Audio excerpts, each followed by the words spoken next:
Bonjour chers étudiants. Aujourd'hui, nous parlons des dates et de l'expression des dates. Donc vous voyez plusieurs choses qu'il faut retenir et connaître le jour du concours. L'année dernière ou l'année prochaine, c'est letztes Jahr ou nächstes Jahr. C'est facile, l'année c'est neutre, la semaine, le mois c'est masculin et la semaine c'est féminin. Donc un neutre, un masculin, un féminin. Donc ES pour le neutre et retenez bien l'orthographe de letztes, c'est T-Z-T. Et nächstes, c'est A-Umlaut. On a donc la même chose pour le mois, letzten Monat ou nächsten Monat, le mois prochain. Et enfin, la semaine, letzte Woche ou nächste Woche. Donc voilà, il n'y a rien à comprendre, il n'y a qu'à apprendre.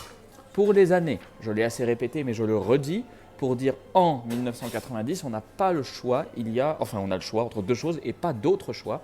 Im Jahre 1990 ou bien 1990. Mais on ne peut pas dire in ni im tout seul.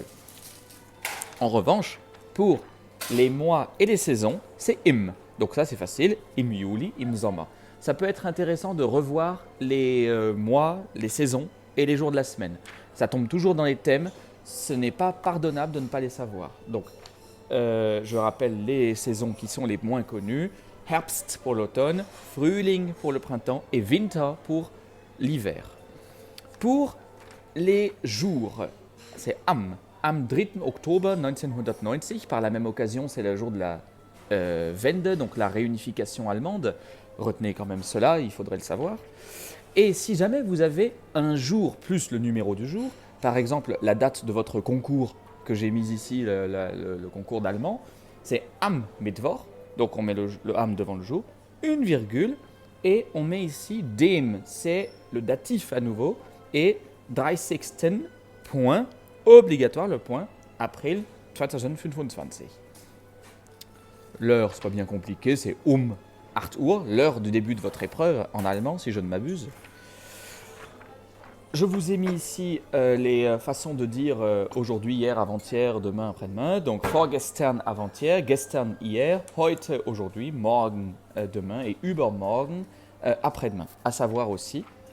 Et enfin, ça peut être bon de le savoir, du 1er au 3 novembre, vom 1. November bis zum 3. November. J'ai fait exprès de choisir le 1er et le 3e qui sont les plus irréguliers. Donc notez bien que c'est ersten et dritten qu'il faut connaître. Et c'est vom avec un M du datif et bis zum avec un M du datif. Voilà, si vous savez ça, vous savez tout. Bon courage!